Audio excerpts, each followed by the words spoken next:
الحمدللہ نحمدہ ونصلی ونسلم علی رسولہ الکریم اما بعد فاعوذ باللہ من الشیطان الرجیم بسم اللہ الرحمن الرحیم والسابقون الاولون من المہاجرین والانصار والذین اتبعوہم بإحسان رضی اللہ عنہم ورضوا عنہ وقال اللہ تعالی فی مقام آخر ان الابرار لفی نعیم صدق اللہ مولانا العظیم وبلغنا رسولہ النبی الکریم الامین ان اللہ وملائکتہ یصلون علی النبی یا ایہا الذین آمنوا صلوا علیہ وسلموا تسلیما الصلاة والسلام علیک یا سیدی یا رسول اللہ وعلی آلک وصحابک یا سیدی یا حبیب اللہ.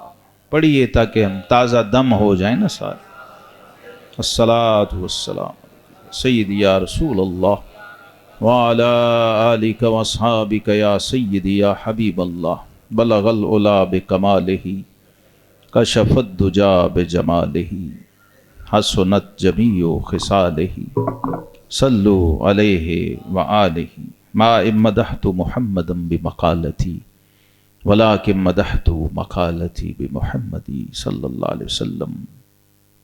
اے میریاں حمداں نعتاں تو بہت تا مقام محمد دا پیا اپنے شعر سجانا وا وچ لکھ لکھ نام محمد دا صلی اللہ علیہ وسلم. گرامی قدر حضرات علماء کرام، مشائخ اور صدیقین جتنے ہیں خاص طور پہ، اور میرے بہت ہی دیرینہ کرم فرما جناب ڈاکٹر ہمایوں عباس شمس صاحب، آج رات کو بھی شمس کی زیارت ہو جانا اور فیصل آباد کے مطلع پہ ہونا میرے لیے بڑی خوشی اور سعادت کی بات ہے. اللہ تبارک و تعالی ہم سب کی اس حاضری کو قبول فرمائے. اور یہ بہت بڑی حاضری ہے، اعظم حاضری ہے، اعظم. میں سوچتا ہوں کہ جس کا ایک مقلد گنج بخش ہو وہ امام خود کیا ہوگا، اور وہ وجد میں ہو وہ گنج بخش. کشف المحجوب شریف آپ دیکھیں کبھی، جو مستی، جو سرشاری، جو وجد، جو جذب اور جو روحانی کیفیت حضور داتا گنج بخش علی حجویری رحمۃ اللہ علیہ پر طاری ہے.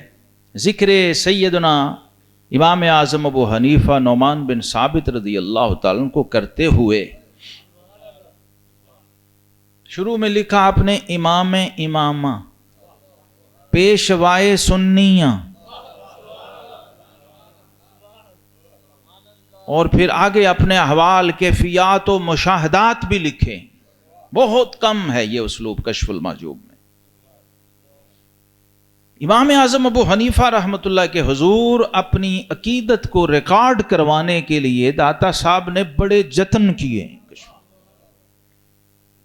یہ بتانے کے لیے کہ میں حنفی ہوں اور کس درجے کا حنفی ہوں، اور اس کے اندر کس طرح کی گہرائی ہے، کیسا جذب ہے، اور کس طرح کی وابستگی ہے اپنے امام کے ساتھ. اگر اس کو آپ نے سمجھنا ہو تو وہ جو 2-3 صفحات کشف المحجوب شریف کے ہیں، ذکر امام امامہ اور پیشوائے سنیہ حضرت سراج الامہ امام اعظم ابو حنیفہ نعمان بن ثابت رضی اللہ تعالیٰ عنہ، تو اتنا کافی ہے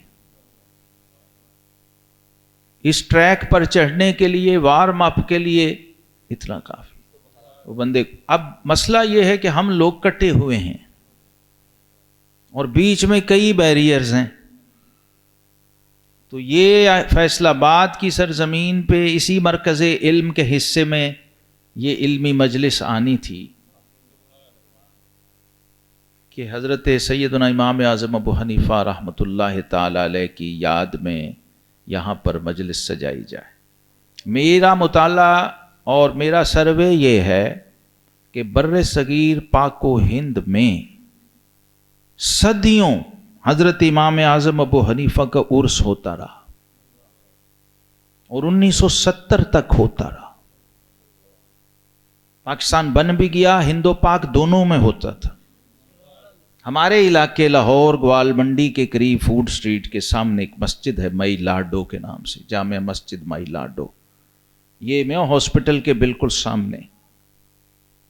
تو لاہور میں ایک مجلس امام اعظم ابو حنیفہ بنی ہوئی تھی جس کے اندر مولانا غلام محمد ترنم رحمۃ اللہ جیسے لوگ ورکر تھے. تو 1970 میں آخری عرس امام اعظم، آج سے تقریباً 52 سال پہلے، اس مسجد میں ہوا. اور اس عرس کا عالم کیا ہوتا تھا، میں نے ایک جھلک جب اس کی پڑھی اور کچھ دیکھنے والے بزرگوں سے سنی تو مجھے اندازہ ہوا کہ امام اعظم کا عرس کیسے منانا ہے.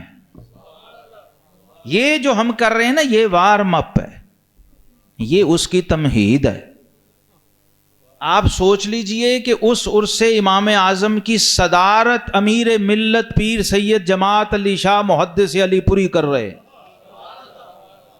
اور اس میں خطاب کے لیے مراد آباد سے صدر الافاضل سید محمد نعیم الدین مراد آبادی کو بلایا جاتا، تو عرس امام اعظم ہوتا ہے. اور ایک تبرک بھی اس عرس کا میں آج نظر کر رہا ہوں، ڈاکٹر اسحاق قریشی صاحب اور ان کے بزرگوں کی روح کو، اور صاحب عرس حضرت صاحبزادہ علامہ محمد ابرار صدیقی صاحب رحمۃ اللہ تعالی علیہ، یقیناً ان کی روحیں وجد کریں گی یہ سن کر. پیر سید جماعت علی شاہ علی پوری صدارت کر رہے ہوں، اب پتہ نہیں آپ میں سے کون انہیں جانتا ہے کون نہیں. وہ کیا لوگ تھے، قائد اعظم اور علامہ اقبال جیسے لوگوں کو جنہوں نے اپنے پیچھے لگایا ہوا. کیا لوگ ہوں گے. قائد اعظم وہاں مرید ہونے کو ترس رہے، قائد اعظم کو مصلی پہ بھی چڑھا دیا، تسبیح پہ بھی لگا دیا. یہ تھے پیر جماعت علی شاہ. تو اور میں کسی کی کیا، ان کے خلفاء کی کیا بتاؤں، مولانا نبی بخش حلوائی کی میں کیا بات سناؤں، یا مولانا محمد حسین پسروری کی کیا مثال دوں، یہ سیال کوٹ والے.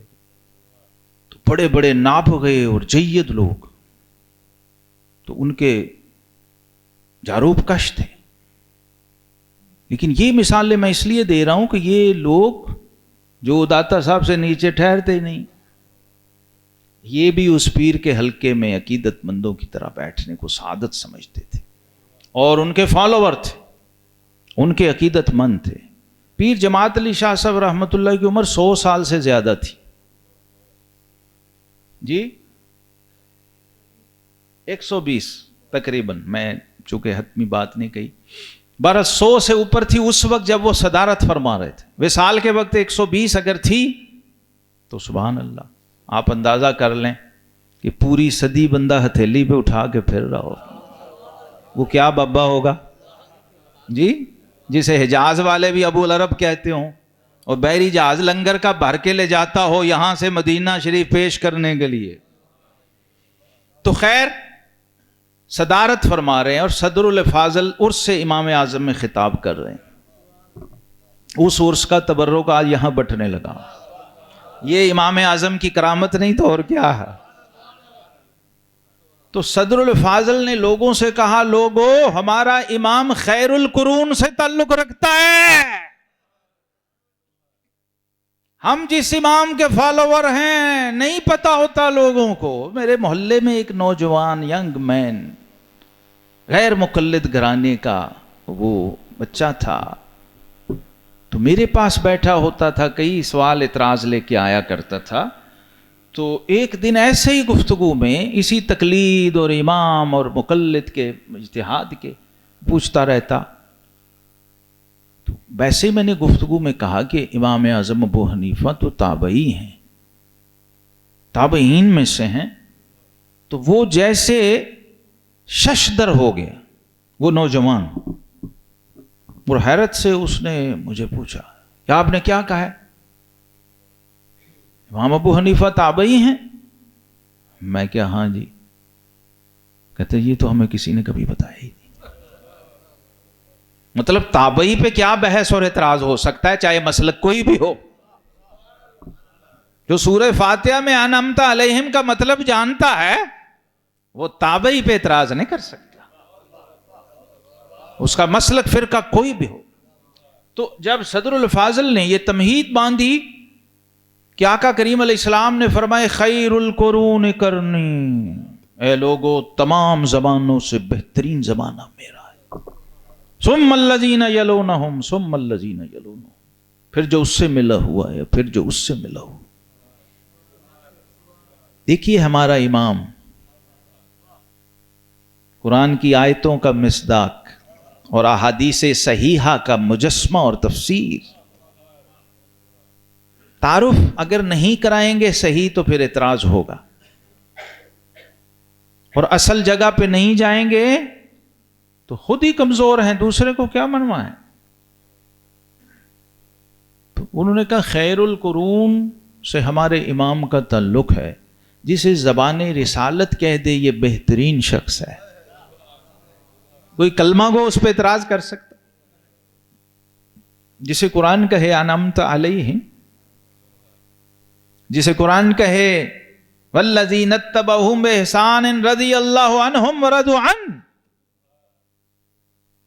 قرآن کہے جو ان صحابہ کے نقش قدم پہ چلنے والا ہے، ان کو فالو کرنے والا ہے اور ان کے ساتھ جڑا ہوا ہے، ملا ہوا ہے، ان کا متبع ہے اور تابعی ہے، رضی اللہ عنہم ورضوا عنہ، فرمایا وہ سب اللہ سے راضی ہیں اور اللہ ان سب سے راضی ہے۔ اس امام کی کوئی مقلد کیا فضیلت و شان بیان کر سکتا؟ تو انہوں نے بتایا کہ لوگوں پتہ ہے زمانہ خیر کیا ہوتا ہے؟ یہ سمجھانے کے لیے ایک مثال تھی۔ فرمایا کہ حضرت محبوب الہی خواجہ نظام الدین اولیاء رحمۃ اللہ کے زمانے میں ایک نان بائی تھا تندور والا، اور اس تندور والے کا معمول یہ تھا کہ جو تازہ روٹی ہوتی وہ 1 پیسے کی دیتا، جو باسی روٹی ہوتی وہ 2 پیسے کی دیتا۔ جو روٹی رات کی پڑی ہے، شام کی یا صبح کی پڑی ہے، اور شام کو تازہ روٹی بیچ رہا ہے، تو وہ تازہ کا 1 پیسہ قیمت تھی، اور جو باسی پورے پہلے کی پڑی ہوئی ہے اس کے ڈبل چارج کرتا تھا، 2 پیسے۔ تو کسی نے اس سے پوچھ لیا کہ بھائی آپ یہ کیا کرتے ہیں، یہ باسی روٹی ڈبل قیمت پہ کیوں دیتے ہو؟ تو اس نان بھائی نے کہا یہ زمانہ خیر کی بنی ہوئی ہے۔ اس نے کہا لوگوں اس کے 2 پیسے اس لیے لیتا ہوں کہ یہ زمانہ خیر کی بنی ہوئی ہے۔ تو صدر الفاضل نے کہا لوگوں میں تمہیں بتاؤں یہ مسند صدارت پہ جو بابا بیٹھا ہے یہ بھی زمانہ خیر کا ہے۔ تو اب سوچئے کہ ہمارے دور میں بندہ 100 سال کا ہو جائے تو وہ بھی زمانہ خیر کا ہو جاتا ہے، تو جو ہے ہی زمانہ خیر کا، جس کا تعلق ہی خیر القرون سے ہے، اس امام کی شان اور عظمت کیا ہوگی۔ سیدنا امام اعظم ابو حنیفہ رضی اللہ عنہ شاعر بھی ہیں۔ امام صاحب شاعر بھی ہیں، اور آقا کریم علیہ السلام نے فرمایا ان من الشعر لحکمہ، بعض شعر حکمت والے ہوتے ہیں۔ تو میں اس امام کے حضور اپنے اشعار کا ہدیہ بھی پیش کرنا چاہتا ہوں۔ آپ کی شان میں جو منقبت میں نے فرمائش بھی کی تھی پروفیسر صاحب سے کہ ضرور پڑھوائی جائے، آپ کا عرس ہے تو آپ کی منقبت ہونی چاہیے۔ تو آپ نے جو کلام سنا ہے یہ مفتی احمد یار خان نعیمی رحمۃ اللہ علیہ جو بھی منقبت پڑھی ہے یہ بھی بتایا کریں، جب آپ کسی کا کلام پڑھیں تو یہ اس کا حق ہے اس شاعر کا آپ پر اور مجمع پر کہ آپ لوگوں کو بتائیں. ہمارے ہاں یہ رواج نہیں ہے. یہ کلام ایسا ہوتا ہے کہ نام لینے کا مطلب ہے کہ وہ کچھ جواز ہی نہیں رہتا کہ کس کا نام لیں.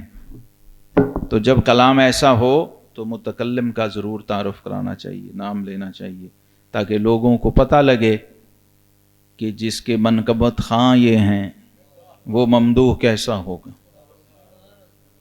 امام صاحب رحمۃ اللہ علیہ کی شان میں منقبت کے کچھ شعر ہیں.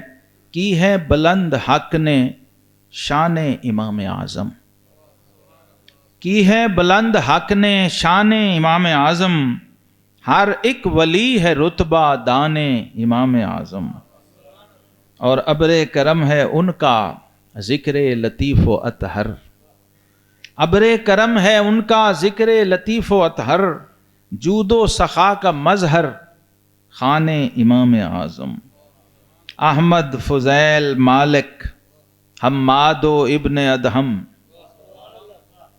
احمد فضیل و مالک حماد و ابن ادہم، ان ہستیوں سے پوچھو شان امام اعظم.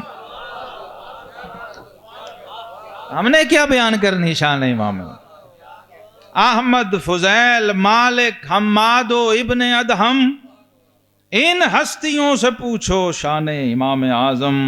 اور تاج سر فقاہت قول ابو حنیفہ، تاج سر فقاہت قول ابو حنیفہ، کنز علوم و حکمت جان امام اعظم. اور شعر ہے کہ شامل ہیں ڈاکٹر صاحب، شامل ہیں جن میں ظفر و بو یوسف و محمد، شامل ہیں جن میں ظفر و بو یوسف و محمد، رکھتی ہے وہ جواہر کان امام اعظم. حضرت امام ظفر بن حذیل اور قاضی ابو یوسف اور امام محمد بن حسن شیبانی صاحبین جن کو کہتے ہیں، شامل ہیں جن میں ظفر و بو یوسف و محمد، رکھتی ہے وہ جواہر کان امام اعظم. جس کان سے موتی ایسے نکلتے ہوں اس کان کی کیا شان. اور کشت حنابلہ ہو یا مزرع شواف، کشت حنابلہ ہو یا مزرع شواف، برسا ہے سب پہ ابر باران امام اعظم. اور ہر مجتہد انہی سے کرتا تھا استفادہ، ہر مجتہد انہی سے کرتا تھا استفادہ، اہل نظر تھے خواجہ تاشان امام اعظم. اور شہزاد پیشوا ہوں گر ہے سمیع و عینی، شہزاد پیشوا ہوں گر ہے سمیع و عینی، پھر منقبت ہو شاید شایان امام اعظم. شہزاد پیشوا ہوں، بخاری کا شارح بدر الدین عینی مدد کرے، اور ابن حجر ہیثمی صاحب الخیرات الحسان امام شافعی ہو کے امام صاحب کی منقبتیں لکھ رہے ہیں، پوری پوری کتابیں لکھ رہے ہیں امام صاحب کے مناقب پر سوانے پر. امام جلال الدین سیوطی رحمہ اللہ صاحب تبییض الصحیفہ حنفی نہیں ہے. کمال یہ ہے، اور مجھے حیرت بھی اس بات پہ ہے کہ امام اعظم ہونے کا مطلب یہ ہے کہ صرف حنفی قصیدے نہیں پڑھ رہے، مالکی حافظ ابن عبد البر پوری پوری کتابیں سیرت و سوانے پہ لکھ رہے ہیں، مناقب پہ لکھ رہے ہیں. ابن حجر ہیثمی لکھ رہے ہیں، امام جلال الدین سیوطی لکھ رہے ہیں، اور جو حنفی ہیں وہ تو ہیں ہی ہیں، انہوں نے تو لکھی ہیں. شہزاد پیشوا ہوں گر ہے سمیع و عینی، پھر منقبت ہو شاید شایان امام اعظم. یہ وہ ذات پاک ہے، وہ ہستی ہے. حضرات محترم، مجھے یاد ہے یہ ایک کتاب ہے سیدی و ابی، پروفیسر تھے سید ابو بکر غزنوی، انہوں نے اپنے والد کی سوانح لکھی. مولانا سید داؤد غزنوی امرتسری نقشبندی مجددی. یہ تو کوئی غیر مقلد تو عالم نہیں کہے گا یہ والی باتیں. تو لیکن لکھی ہوئی ہیں اس میں ساری. انہوں نے اپنے والد صاحب کی سوانے میں لکھا ہے. اس میں انہوں نے 2 باتیں ایسی لکھی ہیں جو سنانے والی ہیں آپ کو. جو میں سنانا چاہ رہا ہوں ابھی اس کی باری نہیں آ رہی. یہ ساری ایکسٹرنل سپورٹ چل رہی ہے ابھی. جو میرے ذہن میں اسکیچ و خاکہ ہے میں اس میں سے ابھی صرف آپ کو منقبت سنائی ہے. تو مولانا سید داؤد غزنوی ساہیوال جو اس وقت منٹ گمری تھا, انہوں نے لکھا ہے, ہمارے جلسے سے خطاب کر رہے تھے تو خطاب کرتے ہوئے اچانک ان کے تیور بدلے. تو انہوں نے کہا اے اہل حدیث ہو, تمہیں امام اعظم کی بد دعا ہے. یہ اس میں انہوں نے لکھا ہے. امام صاحب رحمت اللہ تعالی علیہ فقہ کے بے تاج بادشاہ ہیں. جو شخص امام صاحب کا دامن نہیں تھامے گا اسے علم, شریعت اور دین کی ہوا بھی نہیں لگ سکتی. تو آخر میں انہوں نے ایک جملہ بولا, سنو, لوگوں سے اپنے مجمع سے کہا, سنو, ہم امام اعظم ابو حنیفہ کے دسترخوان کے ٹکڑے کھانے والے ہیں. ان کے دادا مولانا سید داؤد غزنوی کے دادا تھے سید عبداللہ غزنوی, اور والد تھے سید عبد الجبار غزنوی, جن کو امام عبد الجبار غزنوی کہا جاتا ہے اہل حدیث علماء میں, اور بہت بڑے عالم تھے. امرتسر میں ان لوگوں کا اسٹے تھا. افغانستان سے آئے تھے ہجرت کر کے. تو ان کے پاس مسجد کی انتظامیہ کے کچھ لوگ آئے. انہوں نے کہا جی ہمارے جو مسجد کا امام ہے نا, جہاں آپ خطیب ہیں, اس مسجد کے امام نے حضرت امام ابو حنیفہ رحمۃ اللہ کی شان میں بے ادبی کی. اب یہ اس زمانے میں عام تھا یہ والی بات کہ امام ابو حنیفہ کو تو چند حدیثیں آتی تھیں, معاذ اللہ. چونکہ نیا نیا یہ جوش تھا یہ والا اہل حدیثزم, تو یہ اب بچے کے ذہن میں یہ چیز تھی کہ امام صاحب محدث نہیں تھے, حدیث کا علم نہیں جانتے تھے, اور یہاں تک کہ لوگوں میں یہ ظن پیدا ہو گیا کہ شاید ہمیں ان سے زیادہ حدیثیں آتی ہیں. تو خیر ایک بے ادبی کا جملہ جب اس امام نے کہا, مسجد کے امام نے, تو یہ لوگ اپنے سینئر عالم کے پاس آئے اور کہا کہ انہوں نے امام صاحب کی شان میں کوئی گستاخی اور بے ادبی کے جملے کہے ہیں, اس میں سے ایک بات یہ بھی ہے. تو مولانا عبد الجبار غزنوی نے کہا کہ اس بندے کو مسجد سے نکال دو, یہ عنقریب مرتد ہو جائے گا.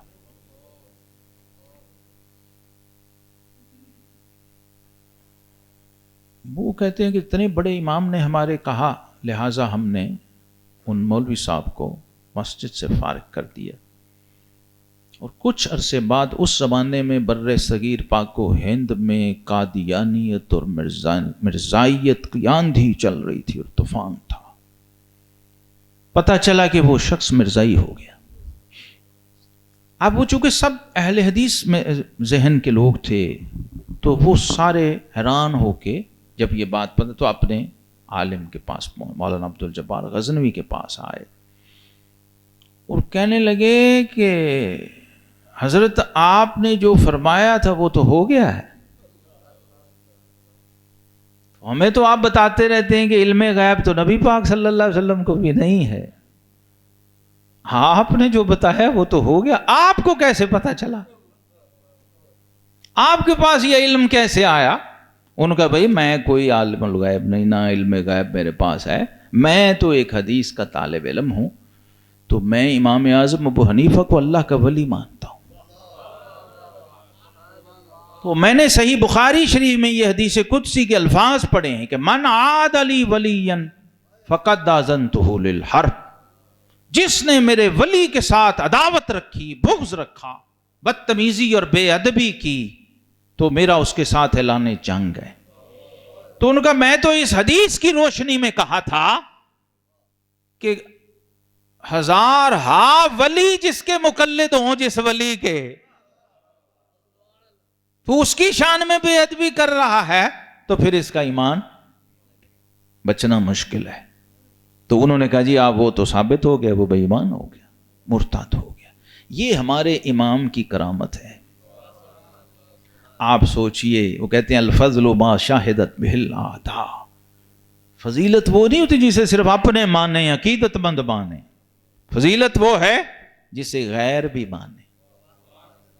اور پھر غیروں میں کس کس درجے کے لوگ ہیں؟ قرآن پاک میں امام اعظم کی شان ہے. حدیث پاک میں حدیث صحیحہ بخاری مسلم کی متفق علیہ حدیثیں جن کا مصداق امام اعظم ابو حنیفہ ہیں، اور یہ ائمہ کا استدلال ہے. اور ائمہ بھی شوافع کے محدثین ہیں.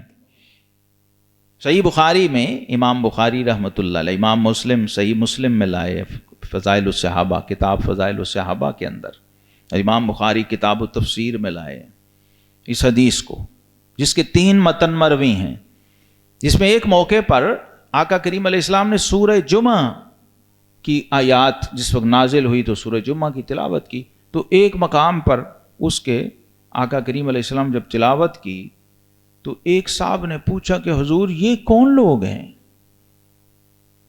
یہ کون لوگ ہوں گے جن کا ذکر یہاں قرآن پاک میں کیا گیا؟ تو پھر آقا علیہ السلام نے توجہ نہیں فرمائی. دوسری بار پوچھا، پھر تیسری بار پوچھا. تو نبی کریم علیہ السلام نے، کہتے ہیں صحابہ کہتے ہیں سلمان فارسی بیٹھے ہوئے تھے اس وقت رضی اللہ عنہ. تو حضور علیہ السلام نے ان کے کندھے پہ ہاتھ رکھا اور فرمایا لو کان العلم عند الثریا. دوسری حدیث میں الفاظ ہیں لو کان الدین عند الثریا، اور تیسری حدیث میں الفاظ ہیں لو کان الایمان عند الثریا. اگر علم ثریا ستارے کے پاس بھی چلا جائے، اور دین ثریا ستارے کے پاس بھی چلا جائے، اور ایمان ثریا ستارے کے پاس بھی چلا جائے، تو فرمایا لا نالا من ابناء فارس. اور دوسری روایت میں فرمایا لا ذهب به رجل من اہل فارس او کما قال صلی اللہ علیہ وسلم.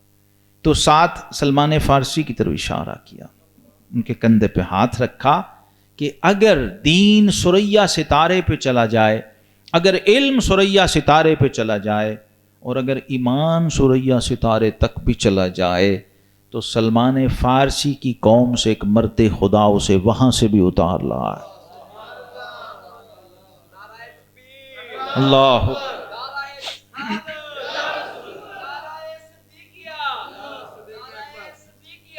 یا صدیق اکبر.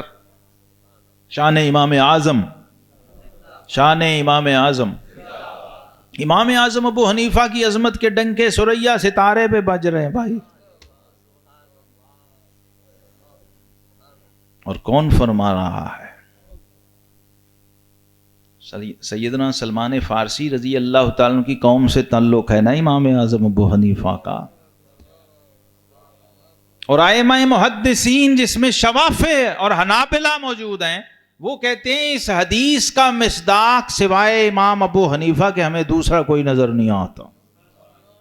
جیسی رسائی ان کی ہے، جیسی ذہانت ان کی ہے، جیسی فقاہت ان کی ہے، جیسی دسترس علوم شرعیہ پر ان کی ہے، اور فقہی مسائل پہ ان کی ہے. 83,000 مسائل حضرت امام صاحب رحمۃ اللہ علیہ نے استدلال فرمائے قرآن و حدیث. کس درجے کا امام ہوگا؟ اور فقہ کے بانی ہیں امام اعظم ابو حنیفہ. یہ جو ہمارا نظام فقہ ہے سارا، اس کو ایڈٹ کرنے والے، مدون کرنے والے، اس کی بنیاد رکھنے والے امام اعظم ابو حنیفہ. جب اور پھر صحابہ کرام کی زیارت سے مشرف ہے، تابعی ہیں. ایک صحابی کو بھی دیکھا ہو تو کافی ہے تابعی ہونے کے. اور سیدنا انس بن مالک رضی اللہ عنہ سے آپ روایت کرتے ہیں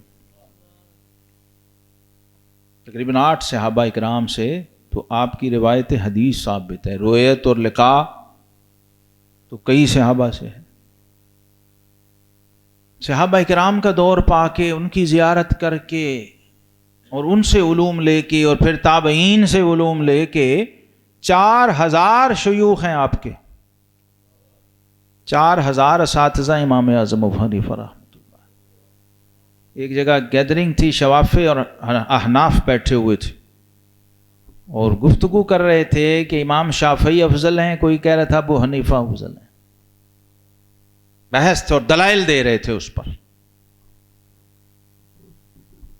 تو آخر فیصلہ ہوا کہ اس طرح تو نتیجہ نہیں نکلے گا، تم شافعی کرتے رہو گے، ہم ابو حنیفہ کی شان بیان کرتے رہیں گے. کوئی کرائیٹیریا ہونا چاہیے جس پہ پرکھا جائے. تو غیر جانبدار چند علماء نے کہا کہ یہ دیکھ لو کہ استاد اور شیوخ کس کے زیادہ ہیں. یہ بھی فضیلت کا معیار ہوتا تھا کہ کس نے کتنے لوگوں سے اخذ فیض کیا، اکتساب فیض کیا، اتنا بڑا امام ہے. تو کہتے ہیں جب گنتی کی تو 1600 اساتذہ اور شیوخ تھے امام شافعی کے، اور 4,000 اساتذہ اور شیوخ تھے امام اعظم ابو حنیفہ رضی اللہ.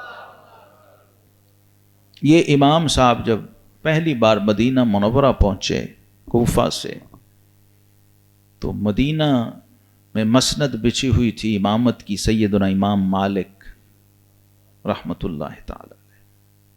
امام مالک بن انس، امام دار الحجرہ، امام مدینہ، جن کی مسند مسجد نبوی شریف میں لگتی تھی، اور اندلس اور اسپین سے لوگ آتے تھے امام مالک سے حدیث سننے اس زمانے میں.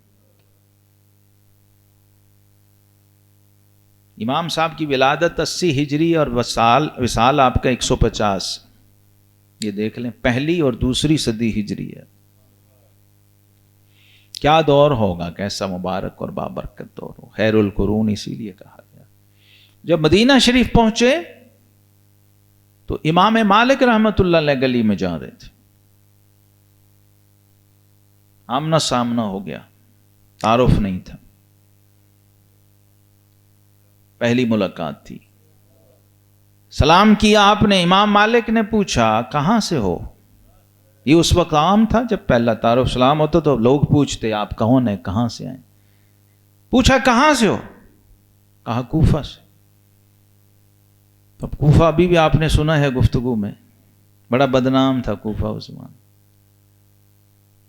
تو امام مالک نے بے ساختہ کہا کہ وہاں کے لوگوں میں نفاق ہوتا ہے.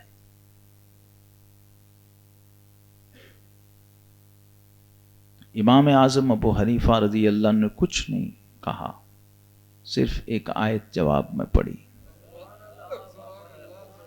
اور کہا جی جی جی، اسی لیے تو اللہ نے قرآن میں فرمایا وَمِنْ أَهْلِ الْمَدِينَةِ مَرَضُوا عَلَى النِّفَاقِ.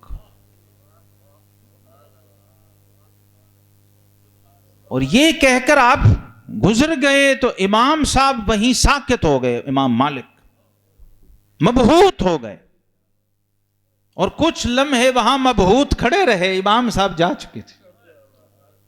تھوڑی دیر بعد جب اپنے حواس میں آئے تو لوگوں نے دائیں بائیں شاگرد کھڑے تھے. حضور کیا ہوا؟ فرمائے وہ شخص کہاں گیا ہے جو یہاں تھا. ان کا جی وہ تو کوئی مسافر تھا، راہگیر، وہ چلا گیا. انہوں نے کہا نہیں نہیں نہیں، یہ کوئی عام مسافر نہیں تھا، یہ کوئی عام شخص نہیں تھا جو پوری امت کے امام کو بت بنا گیا ہے کھڑے کھڑے راہ جاتے ہوئے. یہ عام شخص نہیں تھا. ڈھونڈو، تلاش کرو. پتہ کیا، دیکھا، ملاقات ہوئی. کون ہیں؟ یہ ابو حنیفہ کوفہ سے. پھر تعارف ہوا، پھر ملاقات ہوئی، پھر بیٹھے. انہوں نے کہا کہ وہ تو ابو حنیفہ تھے. فرمایا یہ کیا ہے، یہ ابو حنیفہ سکتا، دوسرا کہہ ہی نہیں سکتا. روح سے یہ جو بات کہہ گیا ہے، ابھی میں نے ترجمہ نہیں کیا اس آیت کا، امام نے کہہ دیا جو کہنا تھا اور قرآن کی زبان میں کہا. میں جو کہنا چاہ رہا ہوں آپ سے وہ یہ ہے کہ امام ابو حنیفہ کی فقہ کا اول و آخر ماخذ قرآن ہے. اور امام صاحب فرماتے ہیں جب قرآن سے مسئلہ مل جائے تو ہم حدیث کی طرف بھی نہیں جاتے. ضرورت ہی نہیں، اصول ہے، صاحب حدیث کا دیا ہوا اصول ہے کہ معاذ بن جبل کہاں سے فتویٰ دو گے؟ کہا حضور قرآن سے. علم تجد، ہاں یہ نہیں کہ قرآن میں نہ ہو، فرمایا اگر تجھے نہ ملے، یہ بھی نہیں کہ قرآن میں نہ ہو، یہ نہیں کہا جی، یہ نہیں کہا کہ قرآن میں نہ ہو، تجھے نہ ملے تو پھر انہوں نے کہا بسنت رسول اللہ صلی اللہ علیہ وسلم، حضور پھر آپ کی سنت سے۔ پھر فرمایا علم تجد، یہ بھی ہو سکتا ہے کہ تو صحابی ہو اور کوئی حدیث نہ پہنچی ہو جی، یہ بھی ہو سکتا ہے، تو پھر اور کوئی کیا ہے؟ اور پھر فرمایا علم تجد، سنت میں بھی نہ ملے تو انہوں نے کہا اجتہد برائی، حضور پھر میں اجتہاد کروں گا، پھر میں قرآن و سنت سے روشنی لے کر مسئلے کا استنباط و استدلال کروں گا، اجتہاد کروں گا۔ پھر آقا کریم علیہ السلام نے تھپکی دی اور شاباش دی، فرمایا شکر ہے اس ذات کا جس نے اپنے رسول کے نمائندے کو اس بات کی توفیق دی جس پہ اللہ اور اس کا رسول خوش ہے۔ جب یمن میں قاضی بنا کے بھیجا سیدنا معاذ بن جبل رضی اللہ تعالیٰ عنہ کو، ہمارا امام، اور یہی میرے داتا گنج بخش کا استدلال ہے اپنے خواب سے، وہ کہتے ہیں جب میں نے دیکھا دمشق میں سیدنا بلال حبشی رضی اللہ عنہ کے مزار پہ، خواب میں سو رہا تھا تو دیکھا باب بنی شیبہ ہے، مکہ شریف ہے، یہ جب سائی کرتے نا صفا مروہ میں تو وہاں آتا ہے کچھ سینٹر میں باب بنی شیبہ، اس وقت تو تھا نہ باقاعدہ وہاں سے آنا جانا ہوتا تھا، تو کہتے ہیں سویا سیدنا بلال کے مزار پہ ہوں اور پہنچا باب بنی شیبہ مکہ شریف حرم میں، یہ بھی آپ کڑیاں دیکھیں کیسی مل، اور پھر وہاں سے کیا دیکھ رہا ہوں کہ دروازہ اللہ کے گھر کا ہے اور جلوہ اللہ کے حبیب کا ہے۔ ہاں لوگ مدینے میں ڈھونڈتے رہتے ہیں نا جی، یہ بھی ذرا توجہ ہونی چاہیے کہ مکے کی ضرورت نہیں، بس مدینے۔ داتا صاحب فرما رہے ہیں مکے میں حضور ملے ہیں مجھے باب بنی شیبہ، اب کیا پتا تو مدینے ڈھونڈتا پھرے اور حضور کعبے کا طواف کر رہے ہو۔ وہاں تو کئی ایسے محقق صوفی تھے جو کعبے میں درود پڑھتے رہتے تھے جی، یہ گجرات میں جو تھے نا خواجہ گوہر الدین اویسی رحمت اللہ علیہ، وہ ایسے ہی کرتے تھے، خانہ کعبہ میں درود پڑھتے رہنا، مدینہ شریف میں قرآن پڑھتے رہنا مسجد نبوی۔ تو مریدوں نے کہا حضور یہ کیا؟ اویسی اور وہ امی بزرگ تھے اور کمال شخصیت تھے، پرانے بزرگوں کو پتہ ہے کہ انہوں نے ان کی زیارت بھی کی ہوگی، تو وہ انہوں نے بتایا بھائی ہر دوست اپنے دوست کے ذکر سے خوش ہوتا ہے نا، تو میں کعبے میں درود پڑھتا ہوں تاکہ رب خوش ہو کہ میرے یار کا ذکر کر رہا ہے۔ اللہ اکبر بھائی، نعرہ صدیقیہ ضروری ہے۔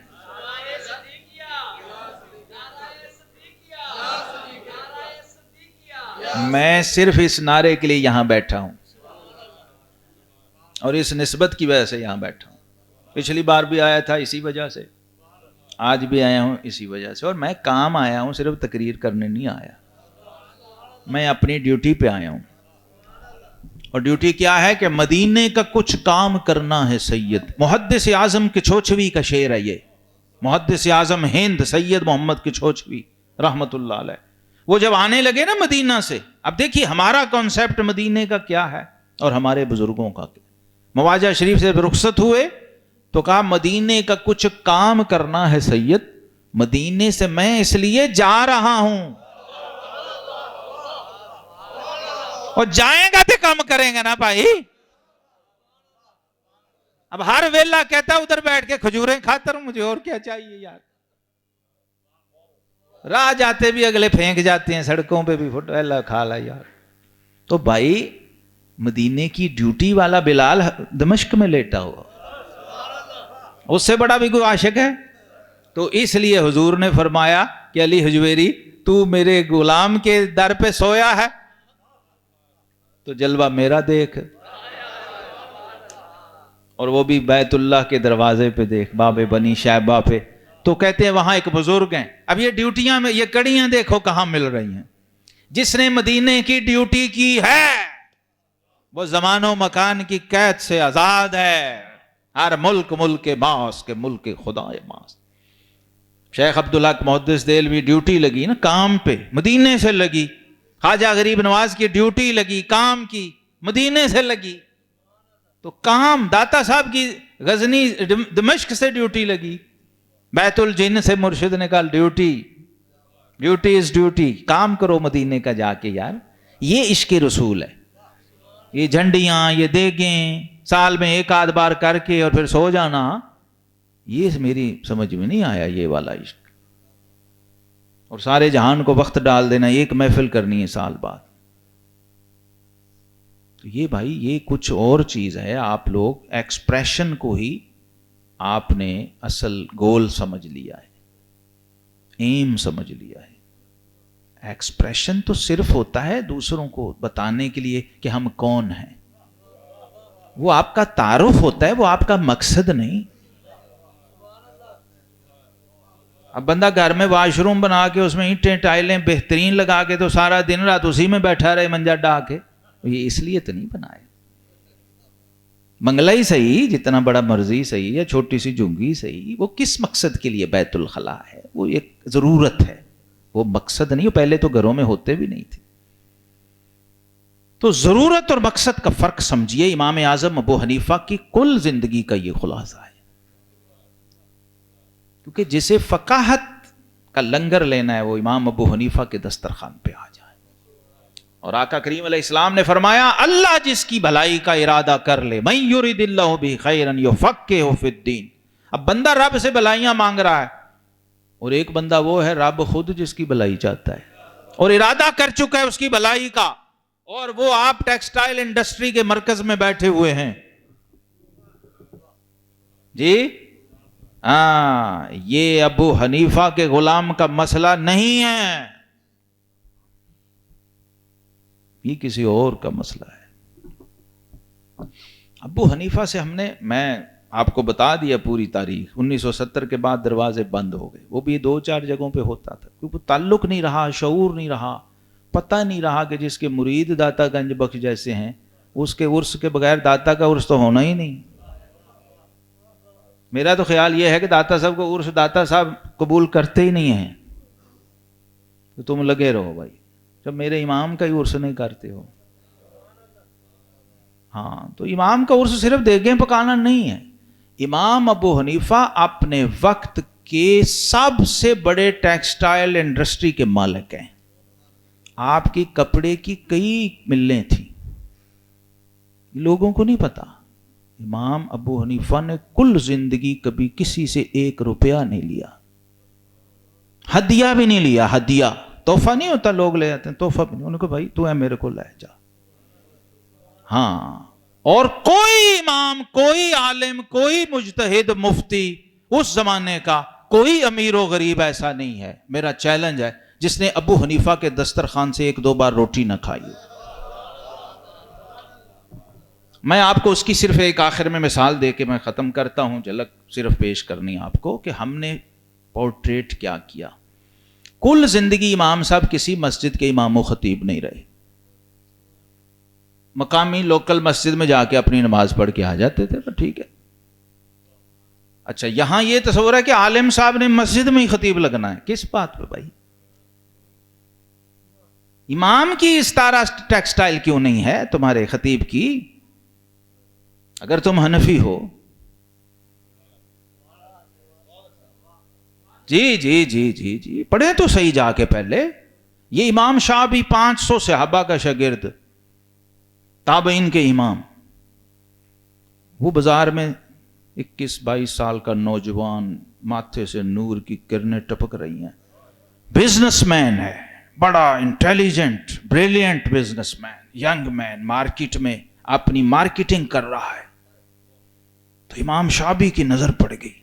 وہ اپنی فیلڈ کے جوہری تھے. انہوں نے کہا کس منڈی کا ہیرا کس منڈی میں پھر رہا ہے. پوچھا جوان تو کون ہے؟ کہا جی میں فلاں ہوں، نعمان بن ثابت میرا نام ہے، یہ ہمارا کام ہے، یہ بزنس ہے، یہ کاروبار ہے، کپڑے کا تاجر ہوں، مارکیٹ میں ذرا ریٹ چیک کر رہا ہوں، مارکیٹ کی نبض دیکھ رہا ہوں کیا سو۔ کہا بیٹا، بس تابعی کا جملہ تھا، کہا بیٹا میں تیرے ماتھے پہ علم کا نور دیکھ رہا ہوں۔ ہائے ہائے، وہ لوہا گرم، چوٹ لگ گئی۔ تو امام صاحب کہتے ہیں وہ بھی چلے گئے، میں بھی آ گیا، لیکن وہ جملہ میرے دماغ میں گھومتا رہا کہ بابے نے جو بات کہی ہے اب میں کیا کروں۔ پھر امام صاحب نے علم کے سارے سمندر تسخیر کیے، سارے میدانوں میں باری باری، کہتے ہیں ہر میدان میں گیا، جس طرف بھی کوئی تھا، عربی ادبیات تھی، فلسفہ تھا، منطق تھا، مناظرہ تھا، لٹریچر تھا، تفسیر، حدیث، فقہ، جتنے علوم کے بھی کوئی مراکز تھے، پھر میں سب میں گیا۔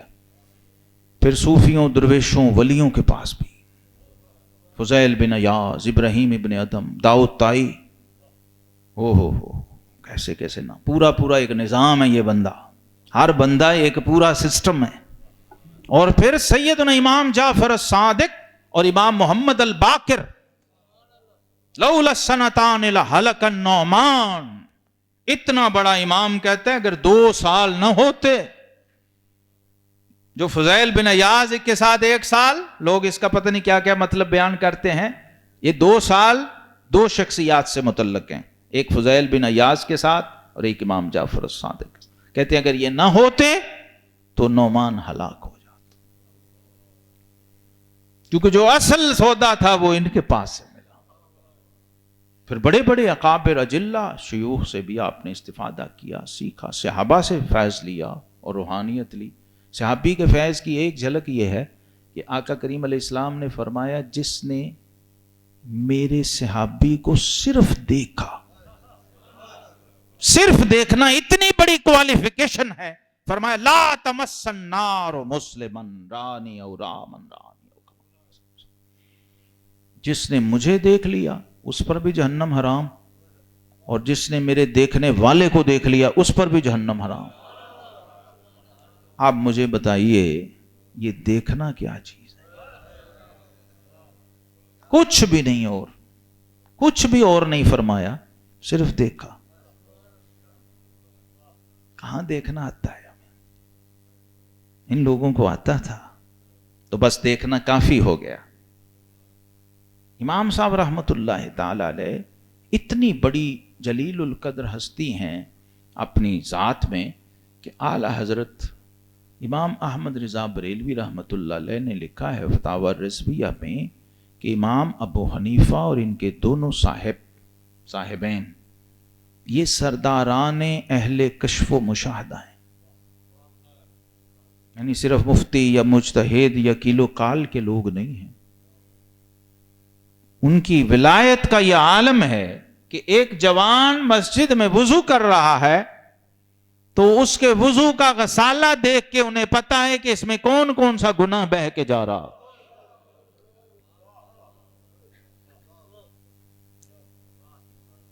اور پھر اس میں فقاہت کی چاشنی یہ ہے، دین اور شریعت کا پاس یہ ہے، اللہ کی صفت ستاری کا غلبہ یہ ہے کہ اس جوان کو علیحدہ لے گئے، کوئی اشتہار نہیں چھاپا، اللہ کے لے جا کے کہا بیٹا یہ گناہ نہ کیا کرو،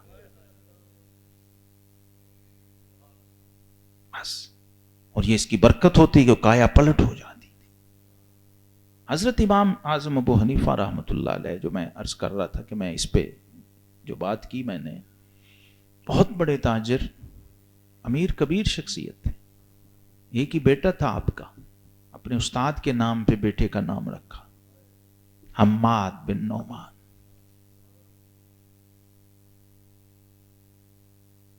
تو بیٹے کو جب قاری صاحب نے صرف سورہ فاتحہ پڑھائی نا، صرف سورہ فاتحہ، تو امام صاحب نے 900 درہم نظر کیے اس وقت۔ صرف فاتحہ مکمل ہوئی تو اسے سیلیبریٹ کیا، سورہ فاتحہ پہلے صرف پڑھائی، ابھی قرآن ناظرہ شروع کرایا، تو استاد صاحب حیران ہو گئے کہ حضور امام صاحب ابھی تو ہم نے الحمدللہ پڑھی ہے، سورہ فاتحہ شریف پڑھی، تو آپ نے فرمایا مولانا آپ کو پتہ نہیں آپ نے میرے بچے کو کیا دے دیا ہے۔ اور میرے پاس اس وقت گنجائش نہیں تھی، ورنہ یہ تو کچھ بھی نہیں، جو تھا اس وقت فوری وہ میں نے آپ کی نظر کیا ہے۔ اب جب آپ قرآن مکمل کرائیں گے تو پھر اصل بات تو پھر اس کے بعد امام صاحب رحمت اللہ علیہ کی جو کلاس ہوتی تھی، اب اس کی ایک جھلکی آخر میں دیکھ لیں۔ جب پڑھا رہے ہوتے تھے شاگردوں کو، اور بڑے چنے ہوئے سلیکٹڈ لوگ، اس وقت کی کریم بیٹھی ہوتی تھی، پڑھا رہے ہیں تو ایک بچہ چھوٹا سا 10-12 سال کا بچہ پاس سے جیسے گزرتے ہیں تو بچے رک جاتے دیکھنے کے لیے کیا ہو رہا ہے، وہ بھی تھڑے پہ تھوڑی دیر بیٹھ گئے۔ اب امام صاحب نے پڑھاتے ہوئے بچے کو بھی نوٹ کیا، اس کی دلچسپی کو، شوق کو، وہ تھوڑی دیر بیٹھا پھر چلا گیا۔ اگلے دن پھر بیٹھا، وہ زیادہ دیر بیٹھا، تو امام صاحب رحمت اللہ نے بلا لیا، بیٹا تم کون ہو؟ میں کہا جی میں ایک یتیم ہوں اور کام پہ جا رہا ہوں مزدوری کرنے، آپ کو یہاں دیکھتا ہوں تو اچھا لگتا ہے تو تھوڑی دیر بیٹھ جاتا ہوں۔ تو فرمایا بیٹا کتنے پیسے ملتے ہیں تمہیں اجرت ہفتے کی؟ مزدوری روزانہ کی کتنی اور ہفتے کی، مہینے کی، پورا پوچھا۔ ان کا جی اتنے پیسے ملتے ہیں۔ تو آپ نے فرمایا اگر وہ تمہیں مل جایا کریں تو تم وہ جہاں مزدوری کرتے ہو اس کی جگہ یہیں آ کے بیٹھ کے یہ پڑھ لیا کرو، یہ جو لنگر بٹ رہا ہے یہ لے لیا کرو، تمہیں شوق ہے۔ تو اس نے کہا جی یہ تو بہت اچھا ہے، میں کوشش کروں گا۔ اب وہ بچے کا دل علم کی طرف تھا اور ماں بیوہ تھی، یتیم بچہ تھا، اسی سے گزارا تھا۔ ماں ڈھونڈتی پھرے، جب شکایت گئی کہ بچہ کام پہ نہیں آ رہا تو ماں ڈھونڈتی ہوئی وہاں پہنچ گئی، بچے کو غصے ہوئی، مارا جیسے روٹین ہوتی ہے۔ تو امام صاحب رحمت اللہ تعالی نے روک لیا، فرمایا بی بی یہ کیوں مارتی ہو اس بچے کو؟ کہا جی اس کا باپ سر پہ نہیں، یہی بڑا ہے، کوئی بھی کمانے والا نہیں، یہ کما کے لاتا ہے تو ہمارا گھر چلتا، آپ اسے یہاں بٹھا لیتے ہیں۔ تو امام صاحب رحمت اللہ فرمایا بی بی یہ جو لاتا ہے نا وہ تمہارے گھر پہنچ جایا کرے گا، یہ ہمارے امام ہیں، وہ تیرے گھر پہنچے گا تو اسے پڑھنے دے، اسے روکنا۔ اور اماں سن جا، ایک دن آئے گا کہ تیرا یہ بچہ پستے کے فلودے کھائے گا۔ یہ پستے کا فلودہ ہارون الرشید کی غذا تھی، اب خلیفہ عباسی جو تھا یہ صرف اس کے دربار میں کھایا جاتا تھا، بڑے سے بڑے امیر مشیر کو بھی میسر نہیں تھا۔ پستے کا فلودہ یہ اس کی کیبنٹ کے لوگ کھا سکتے تھے عباسی خلیفہ کے، یا وہ کھاتا، تو یہ مشہور تھا کہ عباسی خلیفہ ہارون الرشید کی فیورٹ ڈش ہے یہ پستے کا فلودہ۔ تو اماں کو جب خرچہ گھر ملنے لگا تو اس نے کہا ہم خرما ہم ثواب، بچہ پڑھ رہا ہے تو اچھی بات ہے، عالم بن جائے گا۔ امام صاحب کی مجلس میں بیٹھنے والا وہ بچہ، حضرات محترم، ایک وقت آیا کہ سلطنت اسلامیہ کا اس امت کا پہلا چیف جسٹس اور قاضی القضات بنا خلیفہ ہارون الرشید کے دربار میں، اور نام تھا اس کا قاضی ابو یوسف۔ ایک دن واپس جانے لگے دربار سے بادشاہ کی مشاورت کے بعد، تو خلیفہ عباسی نے تالی بجائی، کہا قاضی صاحب رکیں۔ قاضی صاحب رک گئے تو اس نے خادم کو کہا کہ پستے کا فلودہ لایا جائے۔ جب اس نے کہا پستے کا فلودہ لاؤ تو قاضی ابو یوسف کی آنکھوں سے زاروں قطار آنسو جاری ہو۔ قاضی صاحب میں آپ کو وہ اعزاز دے رہا ہوں جو میں نے کبھی کسی وزیر کو بھی نہیں دیا، میں اپنے ساتھ آپ کو بٹھا کے اپنی فیورٹ ڈش کھلانے لگا ہوں تو آپ رو ہی جا رہے ہیں۔ خلیفہ میں اس بات پہ نہیں رو رہا، مجھے اپنے استاد اور اپنے امام کا قول یاد آ گیا جو بچپن میں انہوں نے میری ماں سے کہا تھا کہ بی بی ایک وقت آئے گا تیرا یہ بچہ خلیفہ وقت کے ساتھ بیٹھ کے پستے کا فلودہ کھائے گا۔ مجھے اپنے امام کی وہ فراست اور وہ فقاہت یاد آ گئی۔ حاضرین محترم، یہ وہ امام ہے جس نے شاگردوں کو اپنی کفالت سے پالا بھی ہے، اور زندگی بھر کسی سے کوئی چندہ کوئی فنڈ کچھ نہیں مانگا، تب ابو حنیفہ بنتا ہے، تب ابو حنیفہ سلطنت عباسیہ کے خلاف کھڑا ہو کے کلمہ حق کہتا ہے۔ اس کے لیے جو کرائیٹیریا اور کوالیفیکیشن ہے وہ جب تک ان آئمہ سے ہمارا نظریاتی، قلبی، باطنی تعلق نہیں بنتا یہ نصیب نہیں ہوتا، یہ ذوق، یہ کیفیت، یہ فقاہت۔ اور میں نے آپ کو شروع ہی میں غیر دوسرے علماء کے اقوال سنا دیے جو مقلد بھی نہیں ہیں، جو حنفی بھی نہیں ہیں، کہ امام اعظم ابو حنیفہ رحمۃ اللہ کا مقام اور مرتبہ اور فقاہت اس سے بہت اوپر ہے، ہماری سوچ سے بہت اوپر ہے۔ ابھی ہم نے اس کو ڈسکور کرنا ہے، دریافت کرنا ہے، اور پھر اس ٹریک پہ چڑھنا ہے جو حنفیت اصل میں ہے، یہاں تک کہ وہ حنفیت ہماری رگوں میں دوڑنے لگ جائے۔ اور پھر وہ دور آئے جس کی میں نے آپ کو چند مثالیں، اس وقت ایسے لوگ تھے جن کی یہ برکت تھی، جن کی یہ تاثیر تھی کہ تقلید کو شرک کہنے والے حلقوں میں ایسے مقررین کھڑے ہوتے تھے جو امام اعظم ابو حنیفہ کی شان میں قصیدے پڑھتے اور امام صاحب کی بیعت بھی کرنے والے پر ارتداد کا احتمال شو کرتے تھے کہ یہ مرتد نہ ہو جائے۔ جو امام صاحب کی ایک عام ولی کی بیعت بھی کرنے والے کا ایمان ضائع ہو جاتا ہے، تو یہ تو اس درجے کی ہستی ہے کہ امت کے 80% اولیاء جس کے مقلد ہیں باقاعدہ، اور جس کی تقلید پہ فخر کرتے ہیں اور ان کے فتوے پہ عمل کو سعادت سمجھتے ہیں۔ تو امام صاحب رحمت اللہ ایسی عجیب و غریب ہستی ہیں اور ایسی شخصیت ہیں کہ امام شافعی نے کہا کہ تمام امت کے فقہا یہ ابو حنیفہ کے بچے ہیں، فقہ کے معاملے میں سب ابو حنیفہ کے محتاج ہیں، آپ کے اساتذہ، شیوخ، آپ کے معاصرین اور آپ کے بعد آنے والے متاخرین، یہ تینوں طبقوں نے امام صاحب کو خراج تحسین پیش کیا۔ جن سے بیٹھ کے امام صاحب نے دین سیکھا انہوں نے بھی امام کی عظمت کو سلام کیا۔ جو لوگ معاصرین تھے، حاسد بھی ہوتے ہیں، وہ بھی تھے، تو امام صاحب فرمایا کرتے تھے کہ حاسدین کا ہونا یہ اس بات کی دلیل ہے کہ اللہ نے ہمیں کوئی نعمت عطا فرمائی، کیونکہ حدیث میں کل ذی نعمت محسود، ہر صاحب نعمت سے حسد کیا جاتا، تو حکم یہ ہے کہ جب کوئی تم سے حسد کرے تو شکر کیا کرو کہ یقیناً میرے رب نے مجھے کوئی نعمت دی ہوگی کہ کوئی مجھ سے حسد کر رہا ہے، تو یہ مقام شکر ہے۔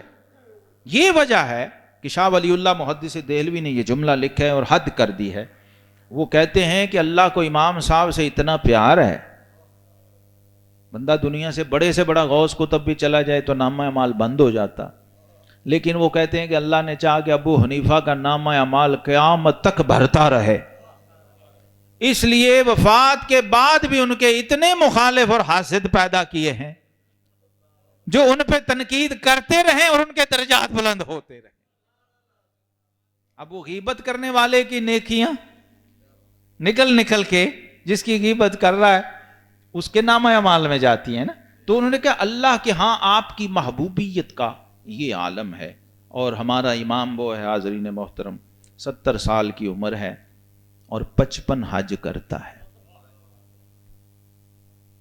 55 حج، یعنی 15 سال کی عمر سے حج شروع کیا ہے اور 70 سال کی عمر تک ہر سال حج کیا ہے، اور حج کے مسائل و مناسک پر مہارت کا یہ عالم تھا کہ آپ کے اساتذہ اور شیوخ میں امام اعمش رحمہ اللہ جیسا محدث، وہ جب قافلہ کوفے کے پاس اسٹے کرتا نا تو اپنے شاگرد کو بھیجتے کہ دوڑ کے شہر جا اور ابو حنیفہ سے ذرا مسائل مناسک حج لکھوا لا جلدی سے، اپنے شاگرد سے، وہ استاد تھے، چونکہ آپ کی فقاہت جان چکے تھے، اور فقاہت کیا ہوتی ہے یہ میں اسی امام کے قول سے عرض کر کے پھر اس پہ ختم کرتا ہوں۔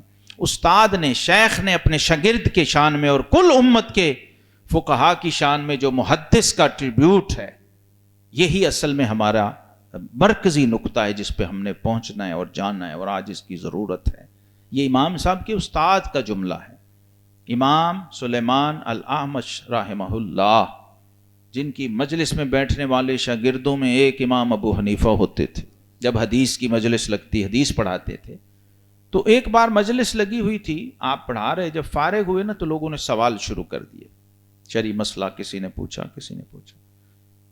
تو یہ لوگ للہیت کے ایسے بادشاہ تھے کہ اگر جواب نہیں آتا تو بڑے تسلی سے، اطمینان سے کہتے ہیں واللہ لا ادری. یہ میں نے خود مسجد نبوی شریف میں جب منظر دیکھا تو مجھ پہ کھلا. کتابوں میں پڑھ کے ویسے سمجھنے تھا، جو دیکھ کے آتا. حرم نبوی میں بیٹھا ہوا ہوں اور بہت بڑا مجمع کثیر تھا، اور حرم کے ایک استاد اور بڑے سینئر شیخ درس دے رہے تھے. درس کے بعد لوگ پرچیاں بھیج رہے تھے سوالات کی. تو کچھ سوال پرچی آئی تو انہوں نے کہا واللہ لا ادری. ان کا جی مجھے اس کا علم نہیں. بھری امت بیٹھی ہوئی ہے. تو یہ ہمارے ائمہ، جب پوچھا گیا تو انہوں نے کہا مجھے اس کا علم نہیں. پھر دوسرے نے پوچھا، فرمایا مجھے پتہ نہیں. 100 سوال ہوئے تو امام نے 100 کے جواب میں کہا مجھے علم نہیں. امام کون ہے؟ جس کے شاگرد ابو حنیفہ ہیں. تو امام ابو حنیفہ سے نہیں رہا گیا کہ میرا استاد. ان کا حضور میں بتاؤں، میں جواب دوں؟ فرمایا ہاں بتاؤ. انہوں نے کہا جی یہ جس بندے نے یہ پوچھا ہے اس کا یہ جواب ہے، جس نے یہ پوچھا اس کا یہ جواب ہے، جس نے یہ پوچھا اس کا. 100 سوالوں کے 100 جواب ایٹ دی سپاٹ دے دی. مجلس برخاست ہو گئی، لیکن استاد ہے. استاد الگ لے گئے. ابو حنیفہ اس وقت مجمع تھا، عوام تھے، میں نے نہیں پوچھا، لیکن تم نے یہ 100 سوالوں کے جو جواب دیے ہیں، یہ بتاؤ اس کی دلیل کیا ہے، کہاں سے دی، حوالہ کیا ہے. تو امام صاحب نے عرض کیا حضور یہ جو پہلے سوال کا جواب میں نے دیا ہے یہ اس حدیث سے دیا ہے جو آپ نے اسی مجلس میں فلاں دن فلاں سند سے سنائی تھی ہمیں. دوسرے سوال کا جواب وہ حدیث پاک ہے جو آپ نے اسی مجلس میں ہمیں فلاں سند سے سنائی. 100 حدیثیں اپنے استاد کو جو استاد سے سنی ہوئی تھی وہ سنائیں، اور کہا اس سے میں نے ان کے جواب دیے ہیں. تو امام اعمش حیران اور ششدر رہ گئے اور تاریخی جملہ فرمایا یا معاشر الفقہاء، کہ گروہ فقہاء انتم الاطباء ونحن الصیاد لا. ان کا تم سارے طبیب ہو اور ہم سارے پنساری ہیں. تم ڈاکٹر ہو، ہم کیمسٹ ہیں، ہم میڈیکل سٹور والے ہیں. مطلب جو محدث ہے وہ پنساری ہے، اس کا کام ہے دین کی جڑی بوٹیاں ساری ایک جگہ اکٹھی کر کے پرووائڈ کرنا، اور اس سے کون سا نسخہ، کون سی دوائی، کتنی مقدار میں، کتنی احتیاط اور پرہیز کے ساتھ، کس مریض کو کب کس موسم میں، سرد گرم خشک تر، سوداوی والے کو، صفراوی والے کو، دموی کو، بلغمی کو، کب کتنی کیسے دینی ہے، یہ کام پنساری کا نہیں ہے، یہ کام طبیب حاذق کا ہے. اور طبیب حاذق کا نام ہے اماموں کے امام سیدنا امام ابو حنیفہ رحمۃ اللہ تعالی علیہ. تو اس لیے اصول یہ ہے کہ جب آپ نے دین پوچھنا ہے تو آپ محدث کے پاس نہیں جائیں گے بلکہ آپ فقیہ کے پاس جائیں گے.